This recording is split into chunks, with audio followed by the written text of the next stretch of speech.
అదే RTV app వార్తల్ని క్షణాల్లో చదివే అవకాశం ఉంటుంది. ఒక న్యూస్ పేపర్, ఒక టెలివిజన్ ఛానల్ మీ చేతుల్లో ఎప్పుడూ ఉంటాయి. మీరేం చేయలేదని ఆ సవాల్ని స్వీకరిస్తాము. మీరే అధికారులు ప్రభుత్వంలో ఉన్నారు. మీటింగ్ అయిపోయి ఉంటారు. అదే ముఖ్యమంత్రి ఏర్పాట్లు రేపు ఏ కార్యక్రమాలు పాల్గొంటారు? రేపు 12వ తారీఖున గౌరవ ముఖ్యమంత్రి చంద్రబాబు నాయుడు గారు రాష్ట్ర వ్యాప్తంగా ఎంతో ప్రిస్టేజియస్ గా చేపడుతున్న హౌసింగ్ ప్రాజెక్ట్ ఏదైతే ఉందో ఎన్టీఆర్ హౌసింగ్ స్కీమ్ ను మన నియోజకవర్గం చిన్నమన్య మండల కేంద్రంలో ప్రారంభించడం జరుగుతుంది. ముఖ్యమంత్రి గారు ఈ కార్యక్రమానికి ఇచ్చేస్తున్నారు కాబట్టి మనకు చాలా సంతోషంగా ఉంది. 8 నెలల్లోనే రెండవసారి ముఖ్యమంత్రి గారు మన నియోజకవర్గానికి ఇచ్చేయడం చాలా సంతోషం. ముఖ్యంగా తెలుగుదేశం పార్టీ శ్రేణులు అలాగే కూటమి పార్టీకి చెందిన నాయకులందరినీ ఒకటే అభ్యర్థిస్తున్నా, రేపు ఈ కార్యక్రమాన్ని జయప్రదం చేయండి. చంద్రబాబు నాయుడు గారు 2 సార్లు మన రాయచోటి నియోజకవర్గానికి వచ్చారంటే మన నియోజకవర్గం పట్ల ఆయనకున్న ప్రేమ ఏదో మనందరికీ తెలిసింది. కాబట్టి తప్పకుండా మన నియోజకవర్గం రేపు రాబోయే కాలంలో అభివృద్ధి పదంలో నడిపించేదానికి, అభివృద్ధి పదంలో తీసుకొని పోయేదానికి మనందరం కష్టపడి పనిచేద్దాం. ఈ కార్యక్రమం పొద్దున్నే 10:30కి స్టార్ట్ అవుతుంది. 4:30 వరకు ఈ కార్యక్రమం కొనసాగుతుంది.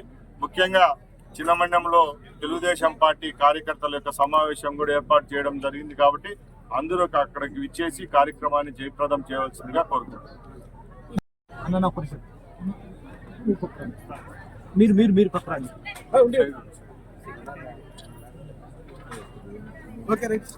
అందరికీ నమస్కారం. ఈరోజు చాలా సంతోషంగా ఉంది. గౌరవ ముఖ్యమంత్రి దూరదృష్టితో రాష్ట్ర వ్యాప్తంగా అన్ని నియోజకవర్గాల్లో ఈరోజు ఏఐసి తరఫున ఎంఎస్ఎంఈ కింద కొత్తగా పారిశ్రామిక వాడలను ఏర్పాటు చేయడం జరిగింది. దాని శంకుస్థాపన కార్యక్రమం ఈరోజు రాయచోటిలో కూడా సిప్యాల్లో జరుపుకోవడం జరిగింది.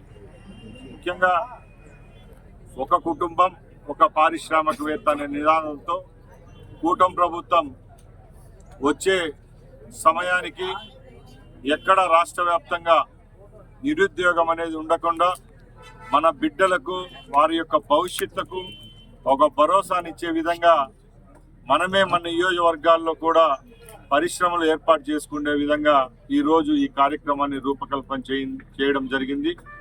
దానికి గౌరవ ముఖ్యమంత్రి గారు రాష్ట్ర వ్యాప్తంగా ప్రారంభించడం, మనం కూడా మన నియోజకవర్గంలో ఏర్పాటు చేసుకోవడం, ఇది మన పూర్వజన్మ సుకృతం. దీనివల్ల మన ప్రాంతంలో ఉన్న మన బిడ్డలకు రేపు రాబోయే కాలంలో వాళ్ళు అభ్యసించిన విద్యకు వాళ్ళే పారిశ్రామికవేత్తలుగా తయారయ్యే విధంగా ఈ యొక్క కార్యక్రమం దోహదపడుతుందని సగర్వంగా తెలియజేసుకుంటున్నా. అలాగే సోదరులు చాలా మంది ఇక్కడ ఉన్నారు. గత ప్రభుత్వంలో ఏర్పాటైన అన్నమయ్య జిల్లాలో రాయచోటి పట్టణం జిల్లా కేంద్రంగా ఉంది. నేను సవాల్ విసురుతున్నా, గత ప్రభుత్వంలో మేము ఏర్పాటు చేశామని చెప్తున్నారు.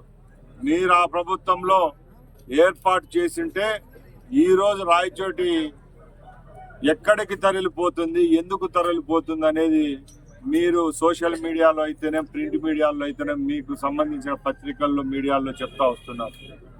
ఈ ప్రాంతం ప్రజల వల్ల, ఈ ప్రాంతంలో ఉండి వీళ్ళ వల్ల బాగుపడి ఇక్కడే మీరు ఎన్నికై ఈరోజు ఇక్కడ రాయచోటిని తరలిస్తే మీకు ఏమానందం మిగులుతుందో మాకు అర్థం కావడం లేదు.